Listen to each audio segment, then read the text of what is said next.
or Majid, sorry, Majid. So Majid has actually been in real estate, what was it, 8 years you said? Yes, that's right. Yeah, right. And right from the get-go, you've been doing lead gen of all different sorts, all different providers, working leads. And has that kind of leveraged your business from then until now? That's right. So I started about 8 years ago, and right off the bat, the way I was generating my income was through lead gens. Okay. Perfect. And just so that Beverly is aware and everyone else is aware, we took a look at your account. Majid calls his leads. Let's put it that way. He's very thorough. He knows what it takes to get these people across the finish line. However, Majid, did you want to share with everyone kind of what you're experiencing right now and why we're having this webinar with you today? Sure. So, we're registered to get about just over 100 leads a month. We're averaging about 20 leads a week, 25 leads a week. Most of the leads, when we do give them a call, I would say about 40% of them come with telephone numbers. And out of that, when we actually get somebody on the phone, the biggest struggle that we're having is that getting them back on the phone. So once we initially get them on the phone, we just try to make sure that they have a good customer experience on the website. We make sure that we've got the right search criteria for them. We sort of ask them their timeline during the initial conversation. But following that, getting them back on the phone is the biggest struggle we're having right now. Okay, perfect. And I'm sure many of you guys can relate to that. I can relate to that. Yeah. We all have to solve all the world's problems today. There we go, right? Well, we all do it. We do it to people ourselves, right? A lot of us are very polite in nature. I know I am. I feel bad saying no to someone because I know they're just trying to earn a living. Send me that information. Yeah, give me a call later. I know I'm not going to open the email, read the information, or answer my call later, but I'll say that, right, to make them feel better about everything. They may call me several times. Eventually, I'll re-answer again, but my motivation just really isn't there. So, I don't feel the need to really keep having these conversations just yet. Now, not saying that's happening to all of your leads, but I imagine that some of them, that's what might be happening as well. Right. Yep. So I'm going to start off with asking this question. And this is a completely fair question, Majid, because I do the same thing. I have a site that I'm working in Philadelphia. He has about 200 leads coming in a month, and we've been maintaining all of his new leads, and I've taken over all of the lead nurture. So when I have a conversation, I am tasking myself. I spend an hour every day just on task follow-ups. I am feeling your pain. And this is what I've had to teach myself. So all of this comes from do as I do, not as I say, because I'm in the trenches with you all feeling the exact same feelings. But what I want to do is expose what we're going through, because the most important thing is for us to have awareness of it and change it. So when you have that first initial conversation and you are qualifying them for a check-in follow-up, are you doing them, or are you monitoring what you're setting for your reminders in regards to your higher priority people, or the ones that you're actually tasking and the other ones you're just kind of tagging and kind of putting them as a leftover? So at this time, we're not tasking anybody. Okay. Because we've been advised not to. Okay. Okay, yes, because we don't want to overtask. So how are you monitoring and knowing which people are worth a second check-in or a third check-in? So we use a calendar. Okay. And we also have some saved tasks. Sorry, not saved tasks, but saved filters. Okay. My apologies. So we have one which is for brand new leads that are less than 7 days old. Then we have another save filter. I think it's between 7 and 15 days. We have a third one, which is within the 30 days. Okay. And so we And work our filters. what prompts you to call somebody back after you've had a conversation with them? Hashtags. Okay. So that's what you're using for your tags, right? Yes. And what are you tagging them when you're tagging them after the conversation? So it depends on what information they give me. So let's say, for example, they say, I'm a seller. I would tag them. There would be a hashtag for seller. If I'm looking for, I'm going to be purchasing a property within the next 3 months, there would be a hashtag 1 to 3 months. Depending on what community they're looking in. If they're a young professional, if they're first-time home buyers, if they're downsizing. So it really depends on what type of information we're able to extract out of them. Okay. So 2 suggestions. I love what you're doing. 2 more suggestions are tag them based on situation. When we look at mass communicating in the future, if we're putting a tag on them based on the situation of why they do not need our services right now, it forces us to ask that question, what has to happen to make a move? So if we find out if they're in a lease term, if they're relocating, if they're divorcing, if they have bad credit, whatever those myriad of reasons are, we then are taking everybody and grouping them into certain situations. And that way it makes our follow-up easier.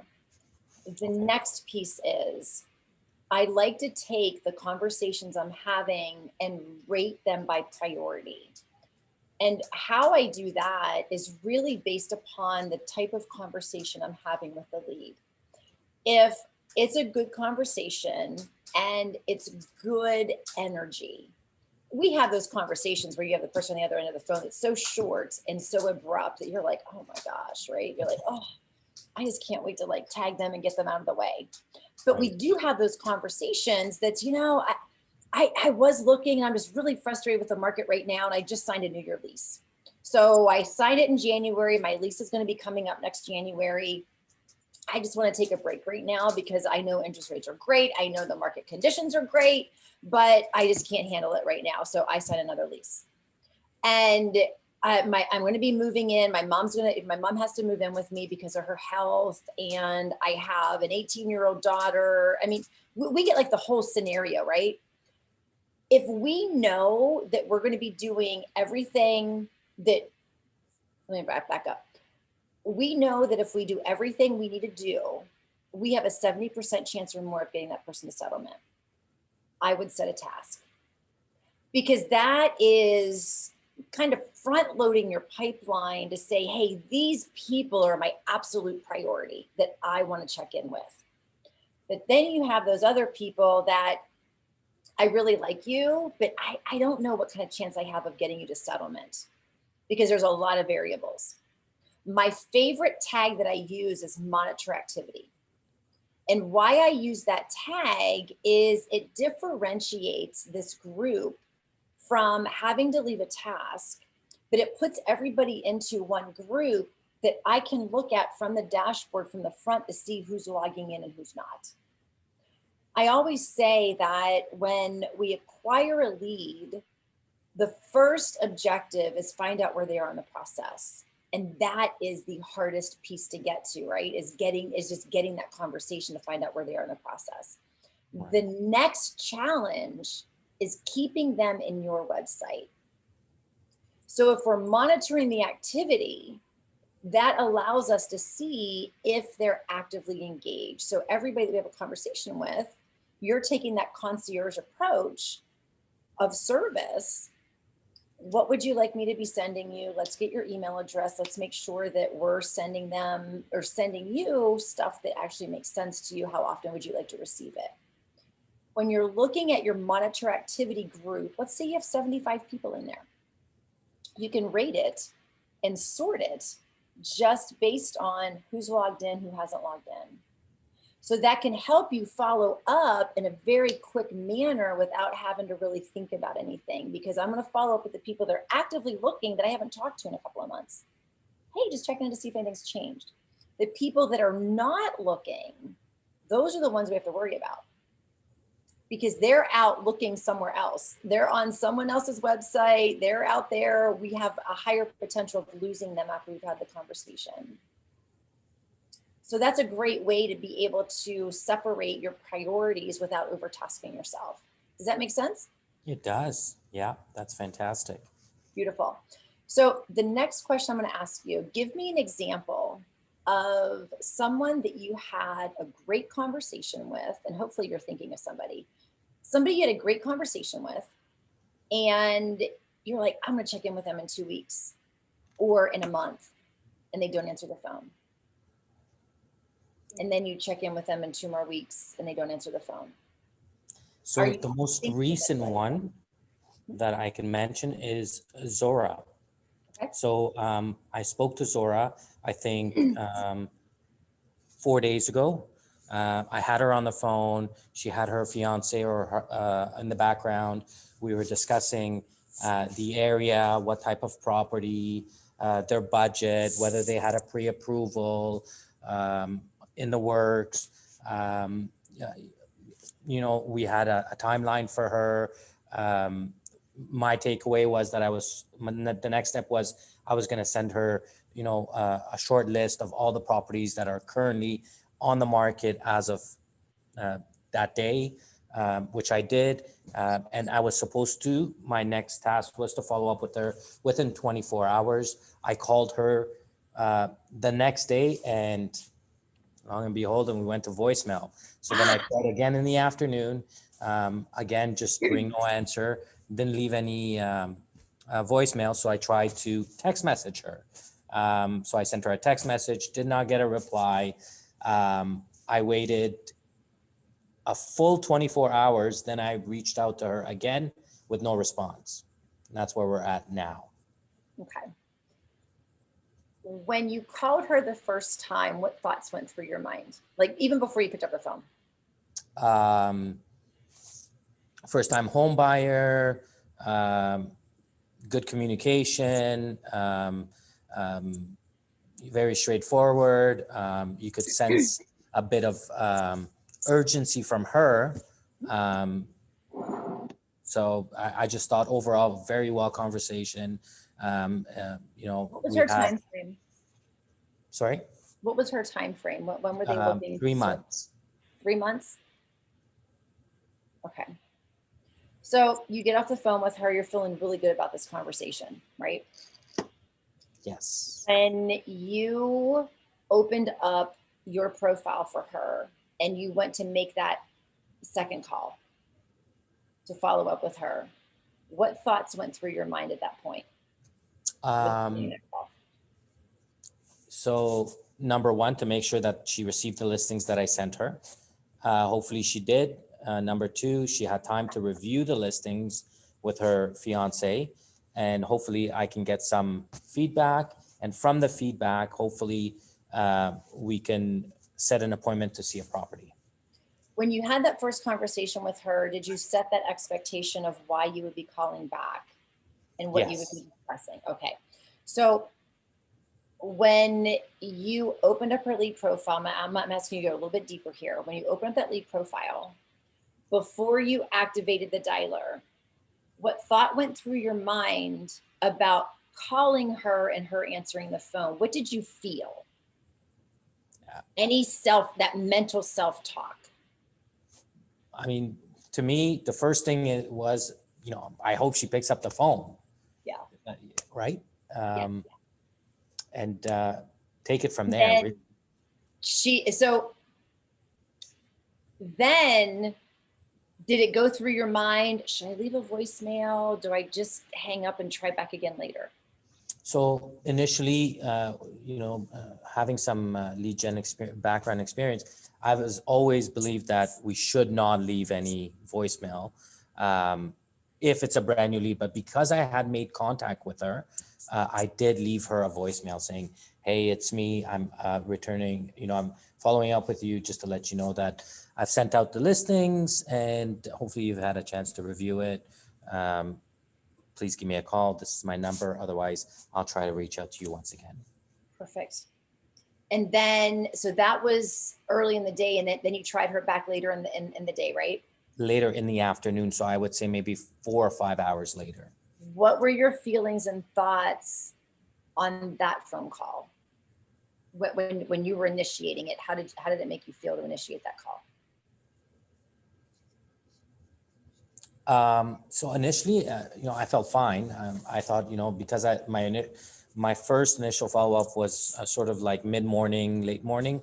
I thought maybe she was at work. So I was actually excited to call her around 5 o'clock because I thought maybe she'd be off of work, and that's why she didn't answer, and we can get her on the phone. Mm-hmm. And then so you didn't leave a voicemail this time?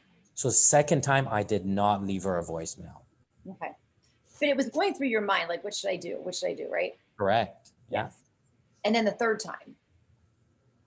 And then the third time, I was just really, let's just give her a call. Let's see if she picks up, and, what's the worst that can happen? She doesn't pick up, and we just call again, right?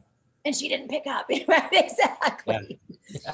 So where I'm going with this is the mental struggle of going through the process and the self-talk that we bring onto ourselves is really what is going to determine our outcome. If we're having positive self-talk, we're going to go a lot further and we're going to continue calling a lot more. But if we're having negative self-talk, we're going to give up. And I'm struggling with this myself because we're in an era where people just don't answer the phone, and people are so over communicated with and overstimulated in the day that they're like, oh my God, I really want to have this conversation, but not right now. Right? Right. So let's just say, for example, you talked to somebody yesterday and they're like, I'm going to call you back tomorrow. And they call you back right now. You're not going to answer your phone, correct? Right. Because it's bad timing. Now, if it was one of those conversations that you want to have with somebody, but you want it to be at a time that's convenient for you. Because when we're not like fully overjoyous about an urgency, a phone conversation can be a little taxing. Especially if you're overstimulated all day, every day. Our time frames that we have for extracurriculars are like this. So I like to create the proper expectation for both parties before it becomes an objection. I don't like to feel like I'm bothering somebody because that just sucks. It doesn't make me feel good. I don't like to have to think about how I should be leaving a message or not leaving a message or how many times I should be calling back. I don't like that feeling.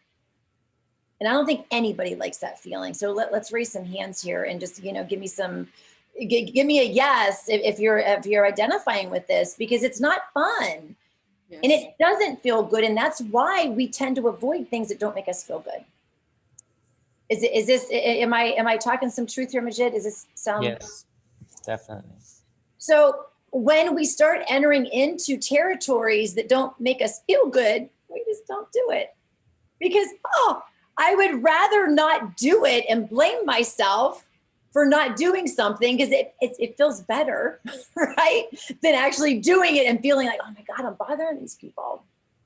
So in our first initial conversation with these people, we're just basically going to know that they're not going to answer their phone. We're not yet a priority in their life. And what's so funny is once we get somebody under contract or once we start looking at property, you can't make them stop calling. You're like, oh my God, it's 9 o'clock at night. Would you stop? Because priorities shift and change for them as far as I need this now. So in that first initial conversation, Majid, if we would go back and replay that conversation and say, you know what, I'm going to give you a call tomorrow. I know your schedule's probably uber busy. I'm just going to check in. Don't feel like you need to answer the phone. But my job is to make sure that we're communicating. And, I don't trust my emails. They go to spam. I'll just give you a quick call, leave you a voicemail, or would you prefer text? So find out what their preferred method of communication is and ask and alleviate that off of their shoulders, because they feel bad. And Crystal said it earlier. It's like we by nature don't want to diss people or make other people feel uncomfortable. So if we give them permission to say, don't worry about answering the phone. I know your schedule's crazy busy. I just want you to know that I'm still here. So I will continue to communicate with you. And I'm going to leave messages and I'm going to try randomly calling you, but only pick it up if it's convenient for you. I want to make this easy for you. I don't know what you're doing with your day. Just maybe shoot me a quick text back and let me know when would be a good time.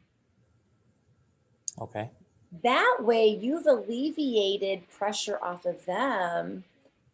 All right, I'm going to ask you this. And if you say no, you're a liar. Have you ever avoided a phone call that you didn't want to have a confrontation with, or it just wasn't important to you? No, I'm kidding. Oh, come on. Say liar, liar. Pants on fire. Sure. Okay. Yeah. And we don't do it to be mean. We do it to avoid a confrontational disappointment. Is that fair? Right. Yes. Right? We don't want to say no, or we don't want to say it's really not a good time. Right. So, and it happened to me today, right? One of my higher maintenance clients that I love, I saw her pop up on my phone and I knew I only had 15 minutes and I can't have a 15-minute conversation with her. I sent it to voicemail. It was her sister texted me from her phone and said, hey, this is so-and-so's sister. I need to talk to you. Now, my first initial thought when I saw it come through and I sent it to voicemail was, oh my gosh, I need to call Lisa back today. What time frame do I have to have a half hour of my day to call her back? Right? It was negative. It was negative self-talk. Right. Then when she sent me that, then when the sister sent me a text message, I mean, it's very personal, but I was like, oh my God. We are so equipped to go to negative self-talk because that's just what we're used to. We're in real estate. People diss us all the time. And I don't like being that person. I always say real estate made me the person I never wanted to be. I don't like to feel like that. I don't like to go into negative mode whenever something's not happening the way that I expect it to happen. So people on the other end of the phone they're going into negative alley. And then what happens as we call and leave a voicemail, as we call and just try to that call, and then as we text, every time we do it, it's adding a little bit more pressure onto them if they're really truly not ready. So if we eliminate that pressure, it's going to help that increase. And I'm going to leave this subject with a story. And Crystal, I think you've probably heard this story before, but I'm going to tell it for the new people that may not have heard it. My buyer agent called me, and this is an old story, but it never gets old, so to speak. She called me. She's like, Bev, one of my leads called. And I said, yeah, that happens every now and then. She goes, no, you don't understand. He came in our system in May. It was now November.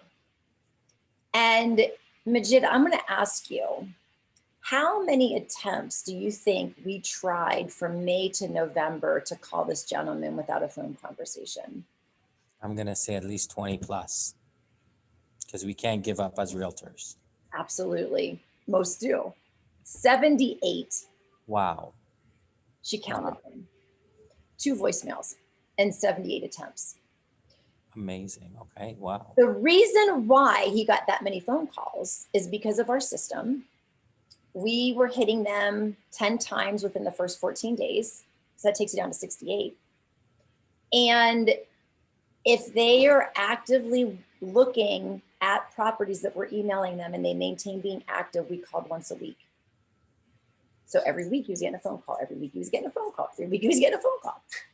And the only reason, because we don't leave voicemails, the only reason she left a voicemail is his voicemail said, if you don't leave a voicemail, I won't call you back. She's like, well, I got nothing to lose. So she left him a voicemail every now and then. In November, when she answered the phone and he said, hey, Missy, this is so-and-so. You have been so diligent at calling me. I felt like I owed you this phone call. We were an hour-ish outside of the Washington, D.C. market. He says, we live up in the DC area and we've been looking for some time and we were just down in the area driving around this weekend. We're not ready yet. We're going to be putting our home on the market in March in DC. We're using that agent up there because they know that market. But by sure, we are absolutely using you as our agent here, because if you are that diligent in trying to earn my business and you don't even know me, that shows your work ethic and how you're going to work for me whenever you do know me. It changed the game for us. Going, this shit really works. like what we teach, what we do, it really works, right? Amazing, yeah. So we have to be so aware of the self-talk that goes in our head instead of going, they're avoiding me. I just saw a message yesterday from one of my agents, and I called the broker and I said, you know, we really need to help her with her attitude. I had teed up, the guy talked to the lender, he got pre-approved. So we got him to the lender. It was a Friday. He got pre-approved on Saturday, was supposed to meet with the agent. Her note in there says, the guy stood me up, ass. I mean, she was like mad. And I thought, oh my gosh, right? That was me. I just automatically go into F you mode. Like, I don't even want to work with you. I don't want to do business with you, but oh my gosh, why don't we think, I hope he's okay. What if he got into an accident? What if it's one of his kids got sick? What if something happened? Why don't we think that? We're self-absorbed. Yes. Because we also have an attachment to the outcome, right? Mhm. We want deals on the table. I'm calling you. You should be answering the phone. So we are not ever going to win them all. And we are absolutely going to be disappointed. But all we have control over is what this is telling us to actually do. So if we're doing everything in our power to set the expectation and alleviate that feeling for them, to feel like we don't want them to go, oh, that's that agent again. I really want to talk to him, but I can't. Not right now, because I want to give him the time he deserves on the phone. And I'm short for time because I'm running out the door, I'm running here. And most people won't pick up the phone and say, hey, I'm running into a meeting. Can I call you back in an hour? Because it's too easy to avoid. And unfortunately, technology has made that happen, especially in text messages, right? We get text messages and I'm sitting here, I just picked up my phone and I have one of my agents, he's like, I'm done with all the leads you sent me yesterday. Can you send me some more? And I'm like, okay, he just sent that a minute ago. I'm going to be on here for 30 minutes. If I have 3 more messages that pop in, is he going to be my first priority to make that happen? So I just mentally responded. So mentally, I just sent him 30 more leads that we're cleaning up. It's easy to forget. Right. So I guess I'm just asking you to be aware of the thoughts that are going through your head whenever we're making those phone calls. And that's why I was asking. I'm hoping that everyone that's listening is relating to the thoughts that we tell ourselves. And I always say to myself, even if I don't continue to try, it's going to be someone that does not even know what I'm doing win and I lose. Because they don't know on the other end of the phone how much it's affecting me from continuing to make phone calls and not just to them, right? Because if you make 5 follow-up phone calls and those 5 people don't answer, you're like, why am I even doing this? I got 10 more people in the queue. They're not going to answer the phone anyway. I'm just not going to do it. We've all been there. Right. And the one thing I can tell you, I have been calling leads since 2008. Whew. Wow. Those thoughts never go away, ever. We just have to learn how to work with it and how we can alleviate it. And it is really having that conversation out of the gate and say, you know, I know life's busy and I know I'm not really a priority for you yet. I don't mind if you don't answer the phone. So through saying that, Majid, thinking about that and telling them, don't worry about answering the phone, it's okay. I'm doing my job. I'm here for you when it's convenient for you. Okay. How does that make you feel to think about?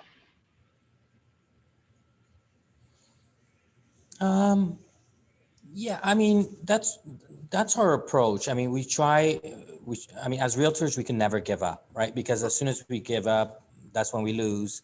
And we just got to keep on going and yeah, that's the way me and my partner function. Yeah. And internet leads, you know, I always like to say they can get frustrating because there's so few that are like right now. And you're like building the pipeline, building the pipeline, building the pipeline. And I can tell you right now, this team that I'm working with, we're going through Zillow leads that are a year to a year and a half old. And what's so funny about us going through them right now, their new leads are turned off because they got so far behind in their old leads. So we started back in January leads and we're now up to June with updating. They're right now leads. That's what's so amazing, right? A year goes by so freaking fast. And you're going to be compiling 1,200-ish leads from the time you started until this time next year. And this time next year, these leads that you've acquired are going to be more right now leads.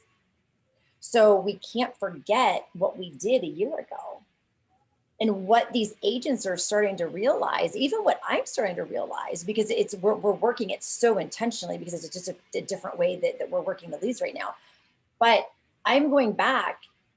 I'm having a great mix of I've already purchased. They were renting then and their leases are about up. They were working on credit and their credit is now up. So we really do focus on what we're working on because what we focus on expands.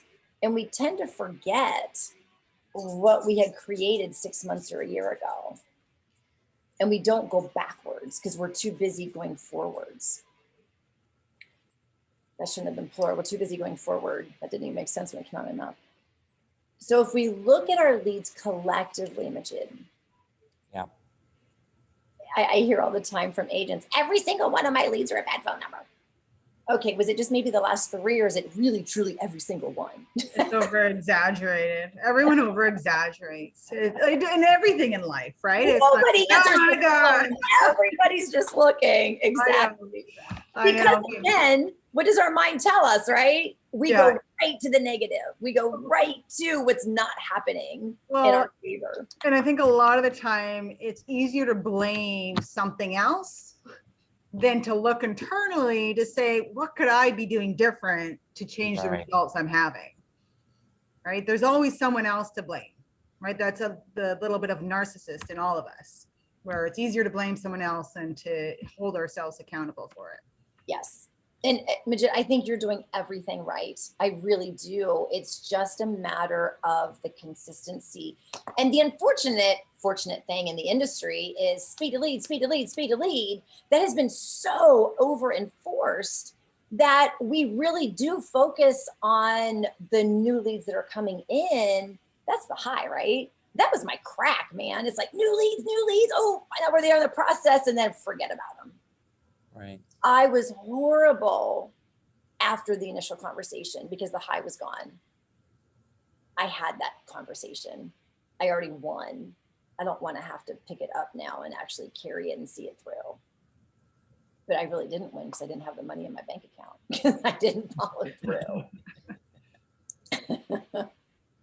And that's where, you know, it's focusing on collectively our leads that I went through yesterday. I went through 16 follow-ups. I did have one gentleman that answered the phone out of 16. And, I always tell my agents, I never, I can't even know, I don't even know what the verbiage is in, do you have the ability to delete a task, Crystal? Yeah. Yeah. So I never edit or delete a task once it's set. I always complete it and add another one because I want to know how many licks it takes to get to the center of the lollipop. I want to know how many phone calls is it going to take to get them to the point of, yes, now I'm ready. And Okay. I will leave on my voicemails, hey, Majid, this is Beverly. I just want to check in real quick and make sure that you're getting the emails. I see that you're opening them.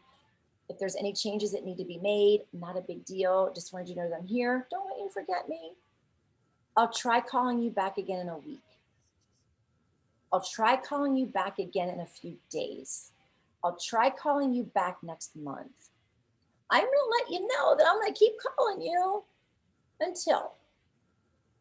So every time you leave that voicemail, and I practice voicemail, call, voicemail, call, voicemail, call. I kind of just stagger them. And then once in a while, I'll pop out a text. Hey, it's Beverly. Just wanted you to know I just left you a voicemail.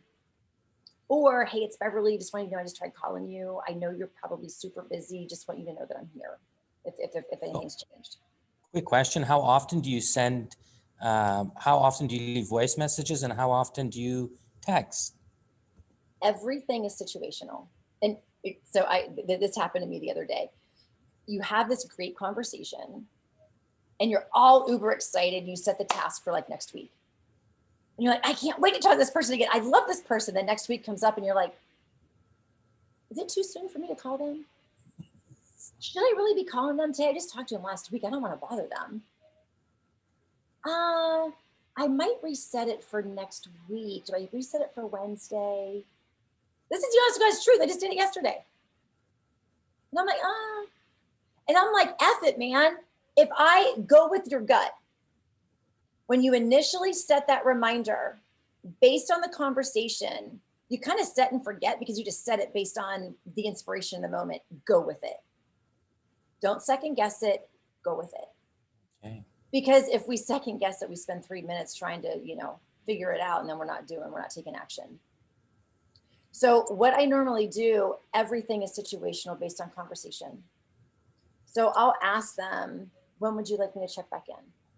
Or depending upon if they've been in my system for like a month and they've never opened an email, I confirm their email address. And then I make sure, hey, I'm going to zip the email out right now. Check your spam. They may be going to spam. Do you mind if I just check back in with you next week to make sure you got it? And then that way you can, how would you like me to? Do you want me to shoot you a text? Do you want me to call? What would you like me to do? Then that way you're staying on top of it. And, don't be upset if they don't answer the phone. Don't be upset if they're not looking at it, because right now, people are going to do business with people that make it convenient and easy for them, not out of loyalty. So if you're always right there calling and they start depending on that call, they know, oh, he's going to be calling next week. I'll just pick up the phone next week whenever he calls. Because it's easier at that point because you have this repetition going on than them just going and finding somebody else. So we have to build that value and build that trust, and consistency is what's going to do it. And it's, funny thing, and I know you've all heard this, you walk into a retail store and the retail clerk says, is there anything I can help you with today? What do you say, Majid? No, I'm just browsing. Yeah, until you get to the back of the store and you have a question about something, then what happens? Yeah, and then you're finding that person that can answer your You question. can't find them. You're like, does anybody work here? Anybody work here? Like, I gotta go to the front and walk back in again just to get somebody to pay attention. And that initially is what happens to these leads. When they drop into your dashboard, more than likely, they've dropped into 2 or 3 other people's dashboards within the same time frame-ish. Yes. What do all agents do? Make the first call. Some. Maybe. Yeah. All right. So I'm I've giving tried everybody that. benefit of the doubt when I say, Version. oh. They send text messages. So what is the chances of that lead just getting the first initial phone call from everywhere they signed into? If they signed into 3 or 4 websites, they're probably getting 2, maybe 3 calls. Right. But what are they going to be getting in 2, 3, 4 weeks when they're not registering anywhere else and they're just getting emails? Nothing, because almost majority, many drop the ball and forget all about the follow-up. Right. Yes. So just our consistency is going to win, because how many people, and I don't know, Majid, if you're taking the concierge approach, you may have heard this from a couple of people. Which emails are these coming from? Because I'm getting quite a few from other agents. Have you heard that? We have, yes. Yes. And so just play with it and say, just out of curiosity, has anyone else called you? Just for your own sake of knowledge, you go, yes, I'm doing my job. Because they're probably going to say no. And yeah, actually, that's the response I get, no. And they're actually very surprised that we've called them. Yes. Yeah. So you, my friend, have just solved all of your questions on why you want to be on this webinar today. You're doing everything absolutely right, but you're not getting the outcome right now that you're so badly wanting. And when we give up too soon, or we have that negative mindset, we don't see what's actually going on in the process. So it's like the gold miner. He keeps digging and digging and digging and digging, and then he stops. And he never reaches the gold. So just believe that you are doing everything that you need to absolutely be doing, and it's just getting through that mental chatter. And just go with your gut. And that's what I said, everything's situational and how I follow up with people. A lot of it has to do with time frame. If they tell me that I'm not going to be looking until fall, okay, well, I have to make sure, do you want to be in a house, or do you want to start looking? Because that's a 2-month of a difference of time frame, right? Right. So if you get when they would like to be in a home, you can back that up 2 to 3 months. And I can tell you 99% of the agents fail to ask that question, so they're always late to the party. So by asking that question, you're going to get a little bit more information. You're going to get a heads up on it. I always do ask them, when would be a good time for me to check back in with you?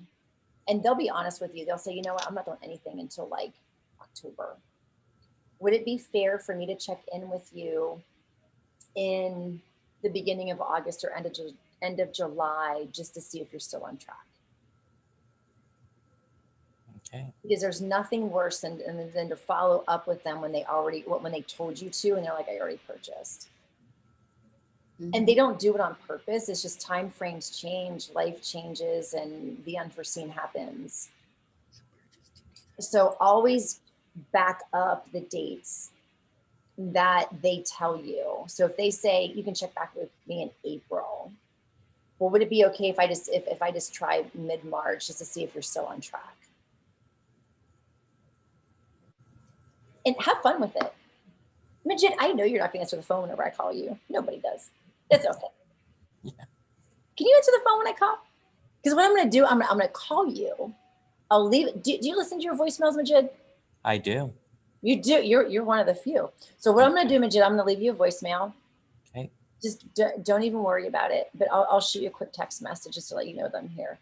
Can you just do me a favor and just shoot me back at, yep, got it, just something. Sure. Because I don't like to feel bad. I don't want to feel like I'm bothering you. Have fun with it. And people really appreciate that, because it takes the pressure off of everything. Okay. Yeah, so we love to overthink stuff. and we love to like create our own problems, but have fun with it. Fantastic. I'm teaching what I need to hear. So I'm so glad you brought this to the table because I needed to hear this myself. Because I need to practice it more myself. Right. Easier when you're saying it out loud and then you kind of like, oh yeah, right. This is what we have to be doing. And it comes to like sharing your emotion and the outcome with the universe. So when it comes to the calls, when you're hesitant and you're making those phone calls, so important and they give you that naturally. what is going on? What What just happened on my? They're posting art they're buying and Okay. That was weird. I think it was like the clubhouse. It connected to a room or something. Anyway, so it's like putting everything out there to the universe, right? So before you make those calls, you start thinking positive. You're like, I'm going to make these calls. The people I'm going to talk to, they're going to be happy today. They're going to be pleasant to speak to. So just kind of putting that out there, and you're more likely to attract those people when you're calling. More people will actually answer their phone because you're just putting it out there. You're sending this energy out there that, it kind of seems mythical, but it actually works. It's an effective way to get people to respond, and you get into a better mood, right? So if you're in a positive mood. Love that you just said that. I had one of my lenders, he's like, why does everybody freaking answer the phone when you call? I said, I don't know. I said, I do know. I'm gonna get woo-woo on you here for a minute there, Phil. Because what he'll do is I'll send the lead over to them for a pre-approval. And then he tries calling and they don't answer. And he's like, Bev, call them back, see if they answer. I'm like, what the hell am I going to do if I call them back? I can't pre-approve them. I can give them the application. I said, but I'm going to call and go, okay, when can Phil call you? So I'm on Zoom with him like this. And he's like, can you get a hold of so-and-so? And I'm like, you know me, I'll just dial, I don't care. And they answer the phone. And he's like, how? And I said, Phil, I don't care about the outcome. I'm just excited to call people and have conversations with people. I don't care if they answer the phone or not. It's just 23 seconds. I can move on to my next call. So I don't look at each situation as something that's going to change my life. I look at it as I have 20 calls in the queue. How many people are going to answer and how many conversations am I going to have? I don't care who I have the conversations with, because who I'm meant to have a conversation with is who I'm meant to have a conversation with. And my attitude, everybody wants to talk to Bev. So when they hang up on me, I'm like, oh, they don't even know. I had one lady, she's like, why are you trying to be my friend? I don't know you at all. Sorry, you don't want to make friends.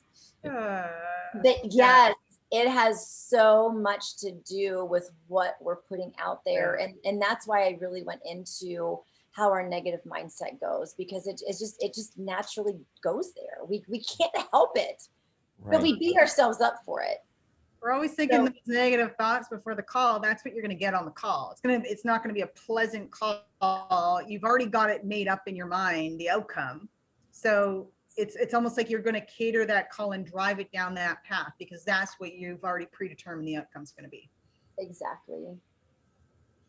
So I work. I also have a colleague that does the same thing. They also use lead gens to generate business. So what we generally do is we get into a room together, and before making our calls, we pump each other up by either doing jumping jacks, excuse me, or just putting really loud tunes for like 30 seconds just to get really excited before making those calls. And like you said, the energy that we put out there, it comes across the phone, right? The person, even when we're speaking to somebody, their reaction or their mood does come across, translates over the phone, for 100%. Sure.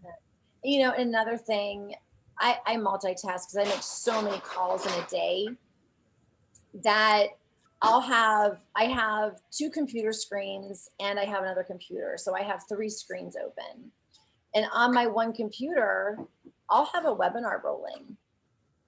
And if you don't have anything to listen to that's extracurricular, put on a motivational YouTube video. And start feeding your mind with positivity while you're making those phone calls. And even listen to an Audible book. Put your Audible book on while you're making the phone calls. Your time will go by very quickly. And I know for me, because the way that we dial is we spend a certain amount of time in our websites, and I'll drop my time down and say, okay, it is 150, I'm jumping in this site. I'll queue up X amount of leads that are in my queue, let's say 15 or 20. And I'm not even paying attention to the time. I'm just paying attention to getting through my 15 or 20. I get through my 15 or 20 and I'm like, okay, now it's 210. And I'm like, oh, let me queue up another 30. And then I can spend another 20 minutes in there. And I've just listened to a whole chapter of an Audible book, or I've just done an hour of a webinar that I've listened to.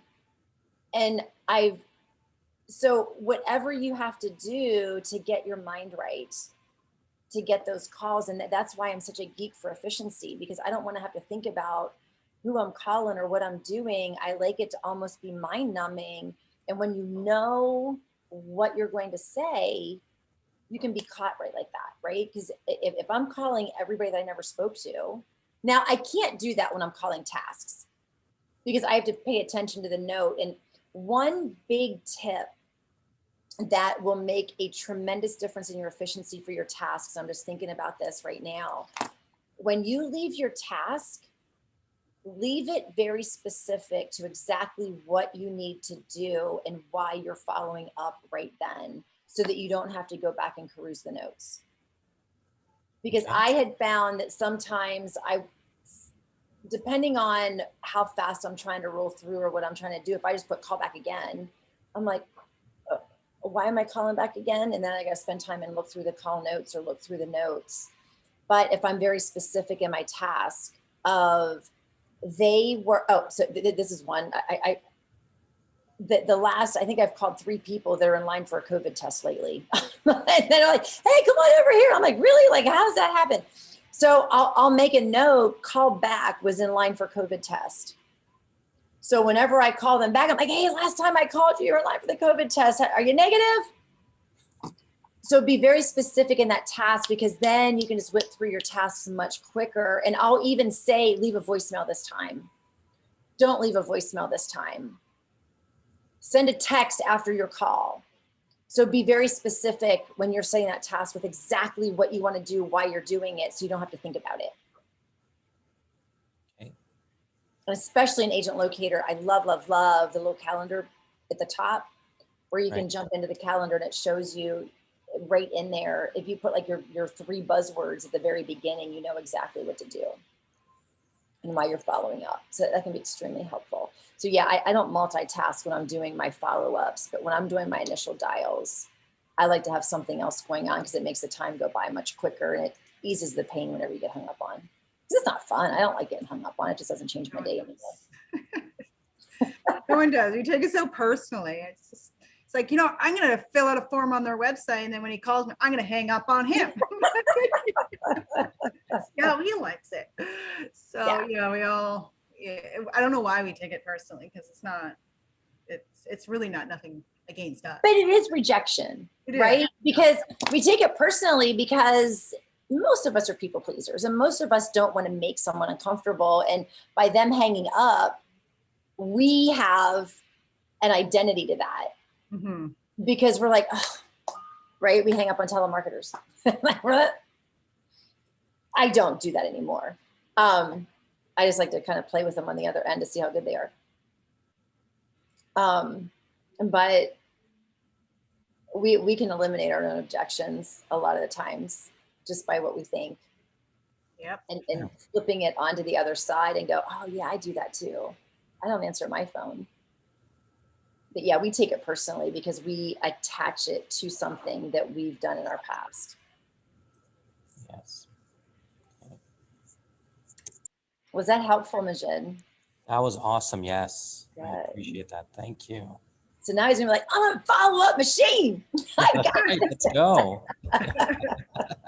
Well, Well, because I hated follow-up so much, I always have to make everything a game. I just had to make it fun. I had to make it just more rewarding than just the humdum of here we go again, here we go again.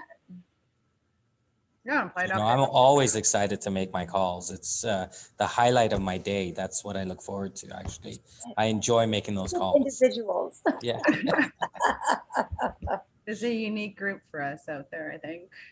Yeah, so I think what's going to be helpful for you, Majid, is that monitor activity tag where you're going to be able to put all the people that you want to watch, right? Because if we're depending on the technology to get that email out and they're not opening it because it's going to spam or because, I mean, sometimes the servers are stopping it before it even gets to their email.